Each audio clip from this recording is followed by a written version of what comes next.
Nosotros vamos a estar enseñando no tanto acerca de los padres, porque yo conozco muchos de ustedes y sé que son padres, pero yo sé que más que padres, aquí hay hijos. Todos somos hijos. Y yo pienso que hay un mayor valor en nosotros aprender a vivir como hijos. Y de hecho, no solamente aprender a vivir como hijos, porque eso parece como algo sumamente fácil, ¿verdad? Pero vivir como buenos hijos. ¿Por qué aprender a vivir como buenos hijos? Primero cabe resaltar que no se trata de buenos en el sentido de bondad. O sea, no se trata de hijos que son buenos, sino se trata de cómo desempeñar correctamente nuestro papel como hijos. Y esto, además de que hay una diferencia abismal en esto, créanme que es más importante de lo que parece. Lo primero es lo que tiene que ver con nuestra mentalidad, porque es crítico que nosotros que hemos sido adoptados, hemos sido recibidos como hijos, nosotros aprendamos las implicaciones que esto tiene. Porque a veces pareciera como que solamente recibimos los derechos y no los deberes de hijos. Y probablemente nosotros como padres nos encontramos con esto, como que nuestros hijos solamente esperan recibir. Pero ¿y qué hay de sus deberes? O mejor dicho, de nuestros deberes, de todos como hijos.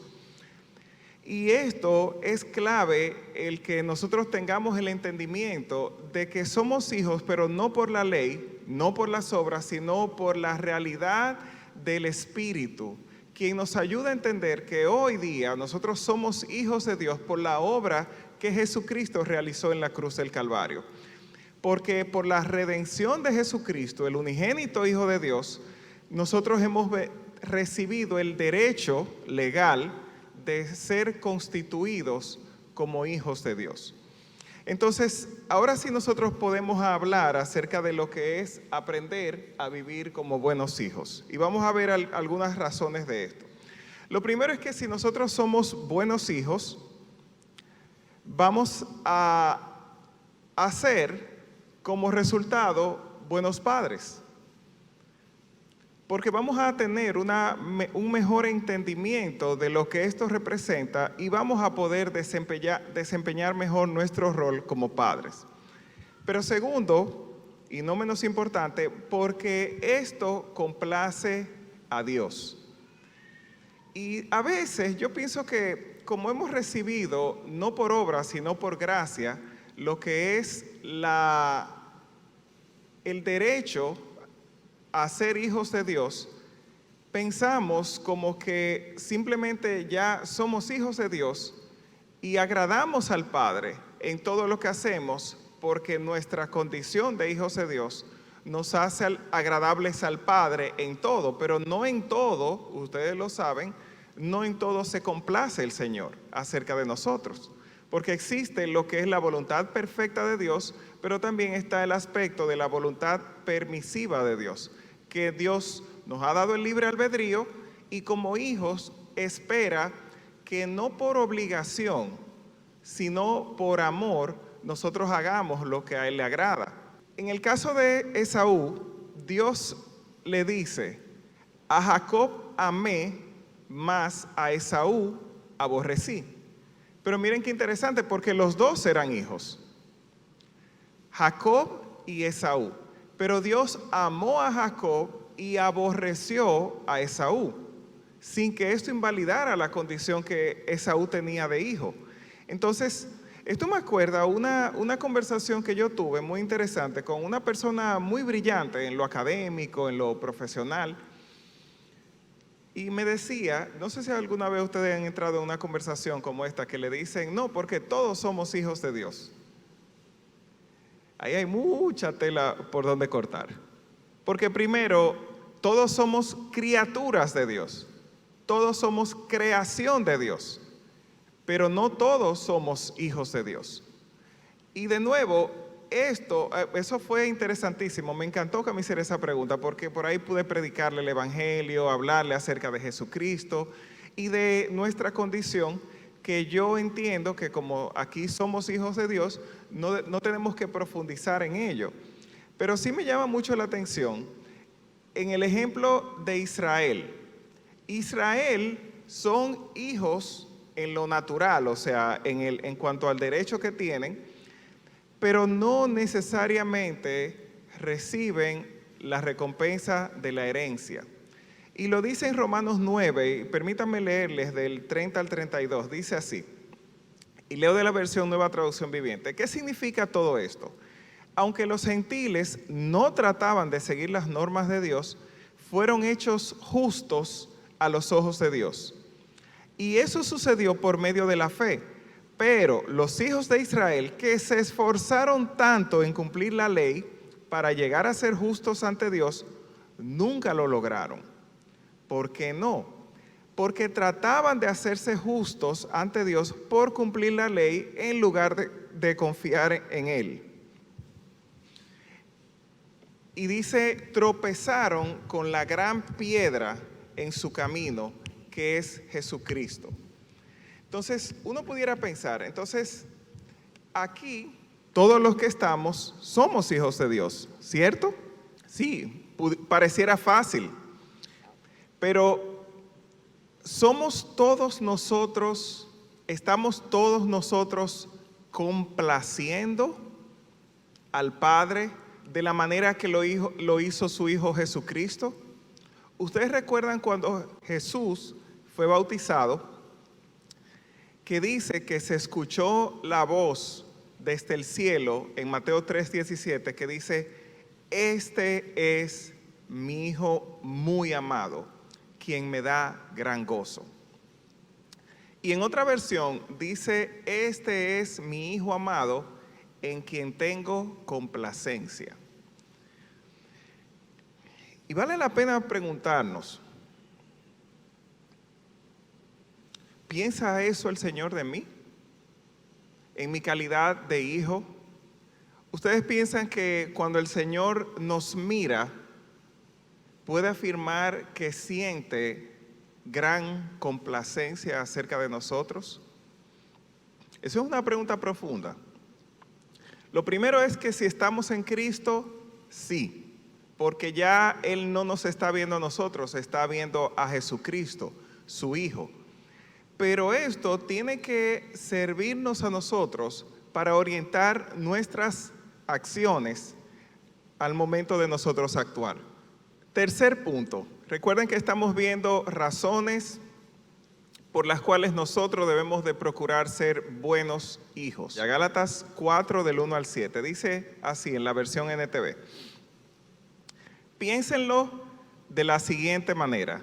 Si un padre muere y deja una herencia a sus hijos pequeños, esos niños no están en mejor situación que los esclavos hasta que se hagan mayores de edad, aunque son los verdaderos dueños de todas las posesiones de su padre. Tienen que obedecer a sus tutores hasta que cumplan la edad establecida por su padre. Eso mismo sucedía con nosotros antes de que viniera Cristo. Éramos como niños. Éramos esclavos de los principios espirituales básicos de este mundo. Sin embargo, cuando se cumplió el tiempo establecido, Dios envió a su Hijo, nacido de una mujer y sujeto a la ley. Dios lo envió para que comprara la libertad de los que éramos esclavos de la ley, a fin de poder adoptarnos como sus propios hijos. Y debido a que somos sus hijos, Dios envió al Espíritu de su Hijo a nuestro corazón, el cual nos impulsa a exclamar, Abba, Padre. Y escuchen esto con atención. Dice, ahora ya no eres un esclavo, sino un hijo de Dios. Y como eres su hijo, Dios te ha hecho su heredero. ¿Qué hay para nosotros? Todo. Somos herederos. Y como somos herederos,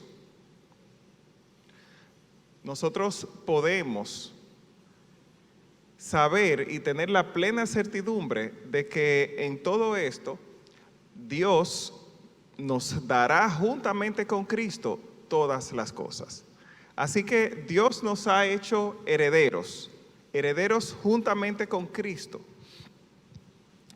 Y cuando nosotros tenemos la perspectiva correcta de que somos hijos y de que heredaremos juntamente con Cristo todas las cosas, lo primero es que yo creo que como iglesia, y les hago la pregunta, no me levanten la mano por favor, pero ¿cuántos oran como Juan o como la iglesia en Apocalipsis que dice, ven Señor Jesús? Nosotros como la amada, como hijos, nosotros deberíamos de tener expresiones de amor y de espontaneidad acerca de de la novia de la iglesia, que es Jesucristo. O sea, nosotros somos la novia, Jesucristo es nuestro prometido. Entonces, esto puede ser que esté hablando acerca de un tema que tiene que ver con nuestra falta de identidad como hijos de Dios. Porque a mí me llama mucho la atención de que en lo natural nadie escoge sus padres. Nadie escoge. No hay manera de que tú puedas escoger tus padres, sino que tú eres escogido para ser parte de una familia. Y de acuerdo a la familia donde tú naces, portas una identidad que viene dada en forma de un apellido, viene dada en forma de tus características, porque en el ADN venimos ya con rasgos heredados de nuestros padres. Y sabiendo nosotros que no elegimos a nuestros padres, me llama la atención el hecho de que nosotros no valoramos lo suficiente el hecho de que Dios, por su gracia, nos haya señalado y nos haya Él escogido a nosotros como hijos de Dios. Y por eso yo digo que esto habla acerca de nuestra falta de identidad, porque no valoramos el título más grande que usted y yo y cualquier persona en esta tierra pudiera recibir, que es el título de hijo de Dios. Porque los derechos, los privilegios que nos da el nosotros ser hijos de Dios, yo pienso que pasa o una de dos cosas. O no lo hemos entendido o no nos importa. Por eso yo digo que es un problema de identidad acerca de nuestra condición como hijos de Dios.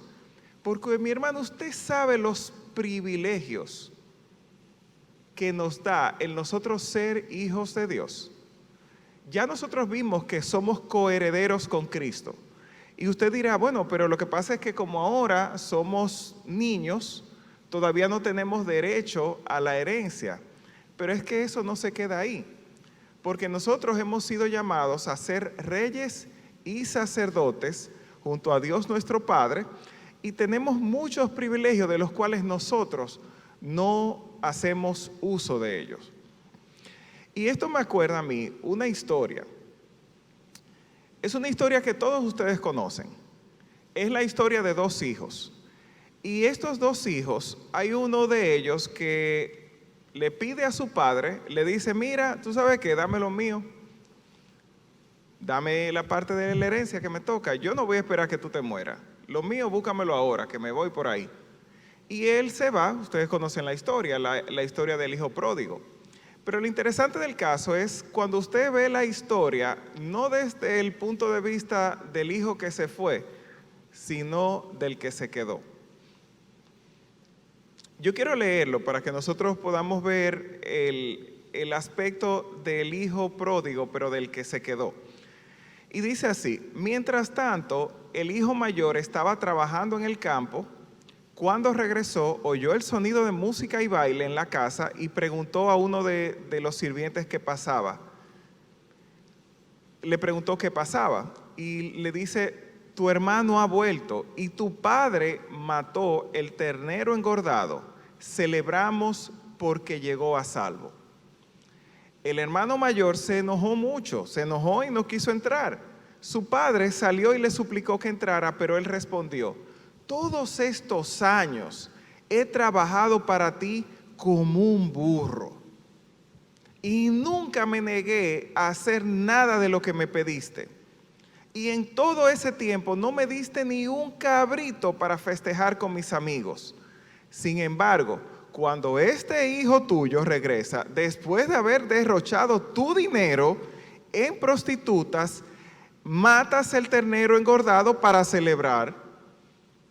Su padre le dijo: mira, querido hijo, tú siempre has estado a mi lado y todo lo que tengo es tuyo.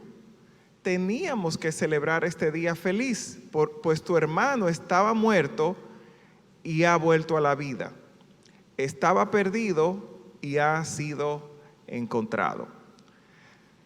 Yo quiero que usted me ayude a ver tres aspectos en esta historia. Lo primero, el dinero que malgastó el hijo pródigo que se fue. Yo quiero que usted me ayude a desenredar esto. El dinero que él malgastó, ¿de quién era? Aquí sí yo quiero que usted me responda. El dinero que él malgastó, el hijo pródigo que se fue por ahí, ¿de quién era? Ustedes, ¿quién dice que era de su padre? Aquí sí, levanten la mano. ¿Quién dice que el dinero era de su padre? Levanten, hombre, sin miedo, esto es un juego, no se preocupen. ¿Y quién dice que era del hijo? La mayoría dice que era del padre. Yo personalmente pienso que era del hijo. ¿Por qué? Porque su padre se lo dio. Era la herencia que le tocaba y ya era de él, o sea, se la entregaron. O sea, en el momento que él la malgasta, ya el dinero era suyo, ¿verdad? Porque le entregaron su herencia. Ok, ese es el primer aspecto. Entonces, segundo, dice el hermano mayor que él trabajó como un burro. Dice, pero aquí viene la segunda pregunta. ¿Para quién estaba trabajando el hermano mayor? Él dice, yo trabajé como un burro para mi padre. Pero yo le hago una pregunta. ¿Para quién estaba él trabajando? ¿Para él o para su papá? ¿Quién dice que era para él y quién dice que era para él? Vamos a ver. ¿Y quién dice que era para su papá? El primero que dice que era para su papá era él, porque eso fue lo que él dijo. Yo trabajé como un burro para ti y no me comí ni un chivito guisado, liniero. Pues miren, yo pienso que él estaba trabajando para él mismo. ¿Por qué? Porque ya la herencia había sido dividida. O sea, todo lo de su padre, ¿de quién era? De él. Entonces aquí de verdad que tenemos un problema serio de identidad, porque él pensaba que él estaba trabajando para su papá, pero lo que estaba acumulando, ¿para quién era? Era para él. Él era el único heredero. Entonces, a veces también yo pienso que nosotros como hijos nos olvidamos que el reino de Dios en el cual nosotros estamos llamados a trabajar, pensamos así mismo, como dice, que es el reino de Dios, pero acuérdense que nosotros somos coherederos juntamente con Cristo. O sea que nosotros estamos sembrando para el reino que nosotros también vamos a heredar. Entonces yo pienso también que ahí hay de nuevo un tema de identidad. Y yo me pregunto, cuando él dice, pero ven acá, pero ¿cómo va a ser que tú matas el chonchito? No, el chonchito suena como un cerdito. Este es el becerro engordado, guardado para ocasiones especiales. A mí esto me habla de que ellos no celebraban mucho, porque si hubieran celebrado mucho, el becerro tal vez no estuviera tan gordo. Entonces, quiere decir que podemos sacar algunas conclusiones acerca de esto.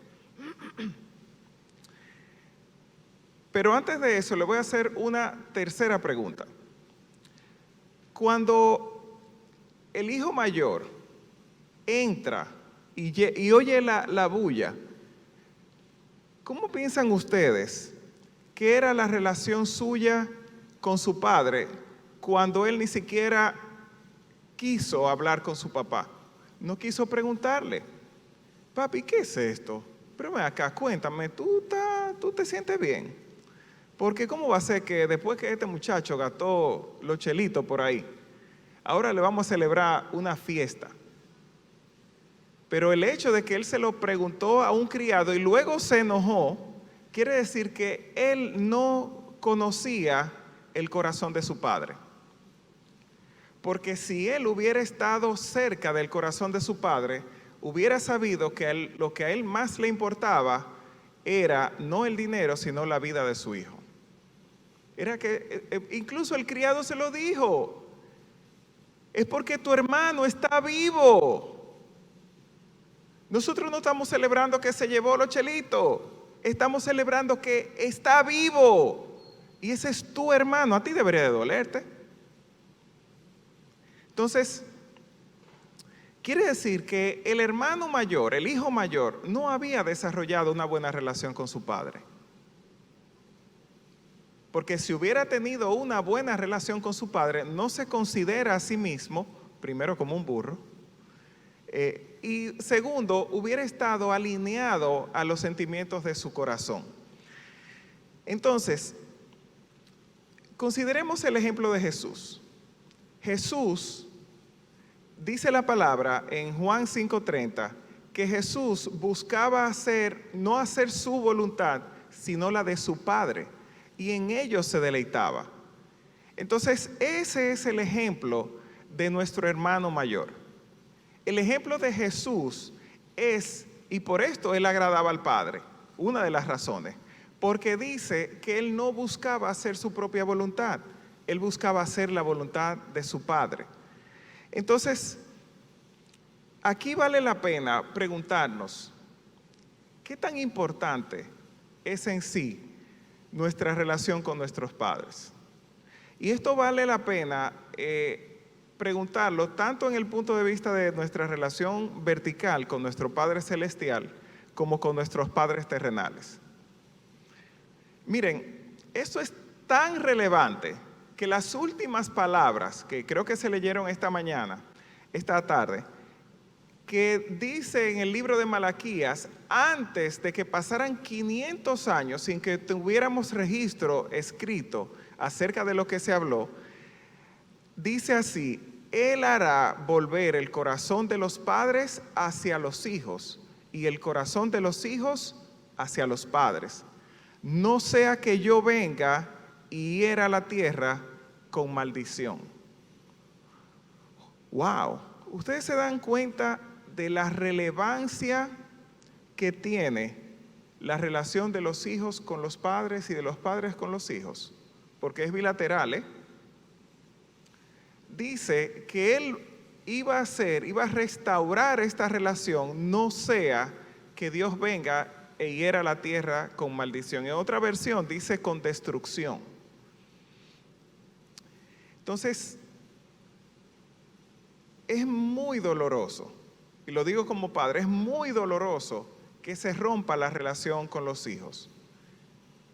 Y si eso pienso yo como padre, ¿qué pensará Dios?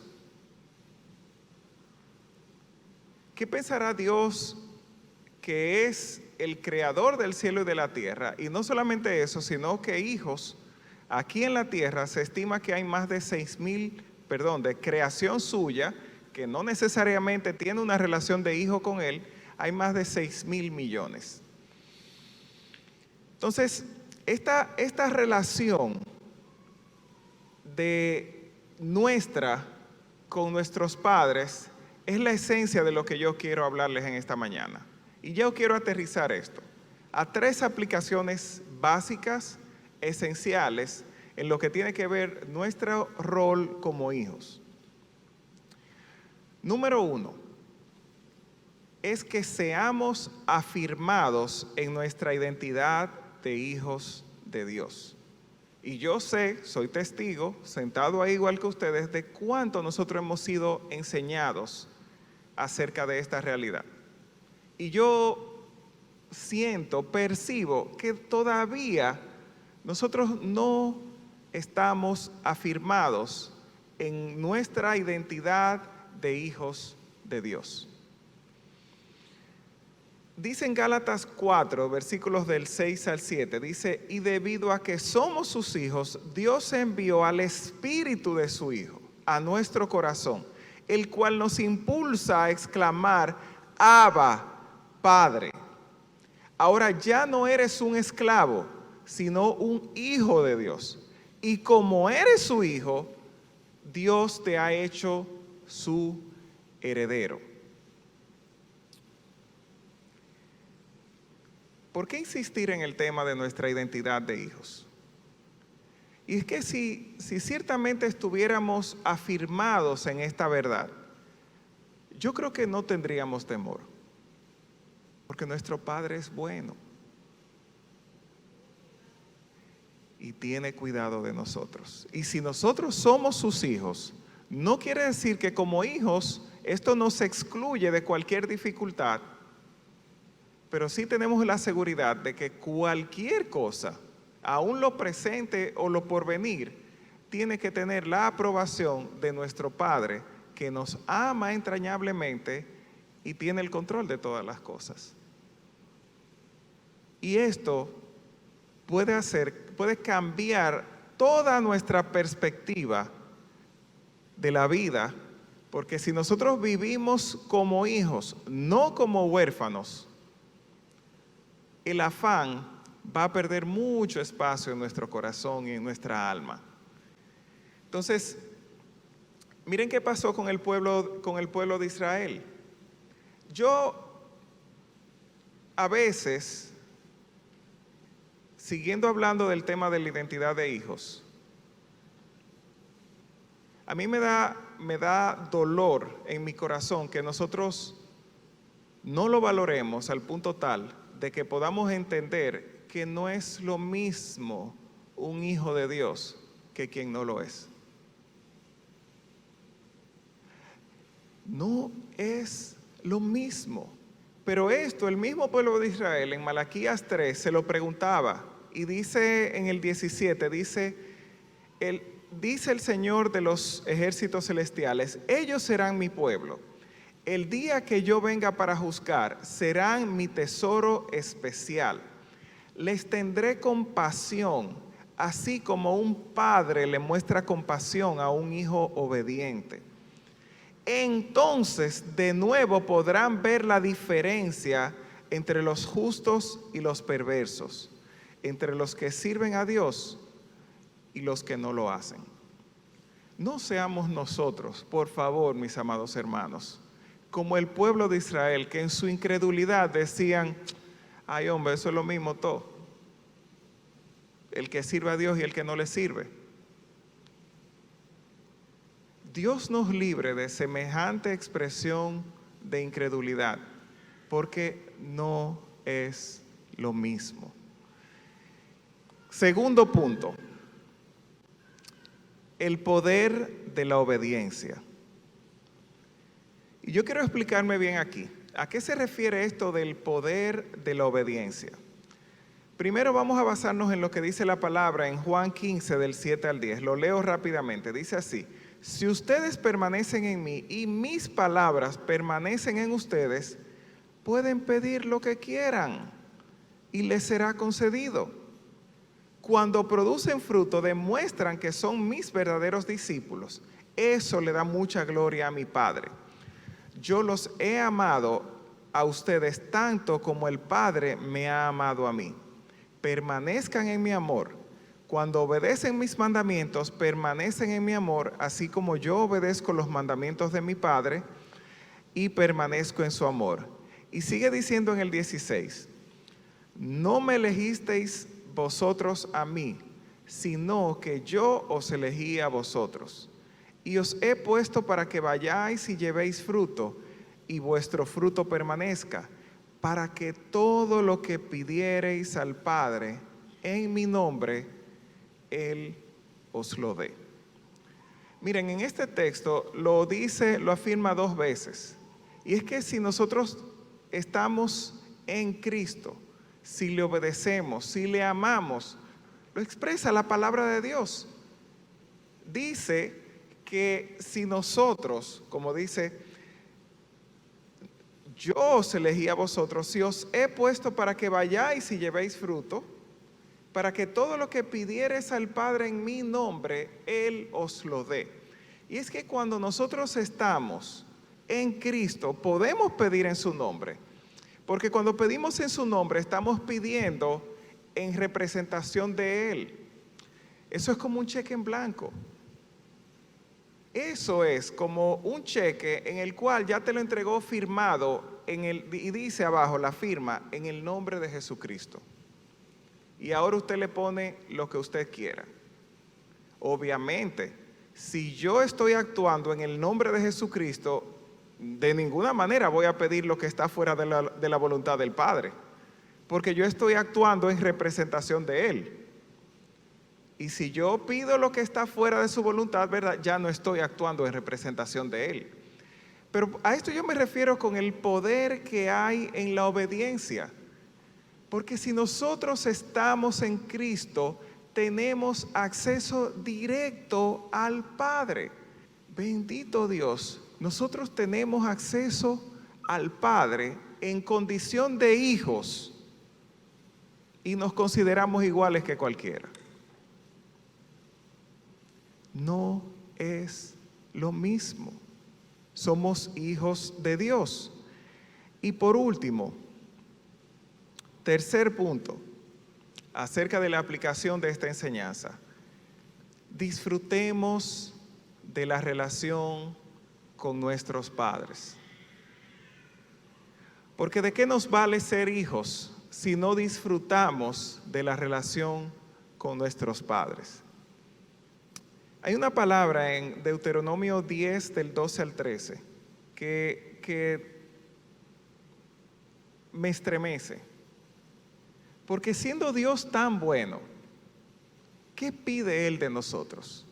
¿Qué espera Dios de nosotros? En esencia, resumido, lo dice aquí. Dice, ahora pues Israel, ¿qué pide Jehová tu Dios de ti? Sino que, número uno, que temas a Jehová tu Dios, que andes en todos sus caminos, y esto, la esencia de todo esto, y que lo ames, y sirvas a Jehová tu Dios con todo tu corazón y con toda tu alma, que guardes los mandamientos de Jehová y sus estatutos, que yo te prescribo hoy. Y miren al final que dice, para que tengas prosperidad. Y la esencia de esto es, ¿qué pide Dios de nosotros? Que lo amemos. Y yo no sé qué piensa usted, pero a mí eso me parece justo. Él no pide más. En esencia, que lo amemos. Y yo no estoy obviando los demás puntos, no estoy obviando que dice que le temas, que le sirvas.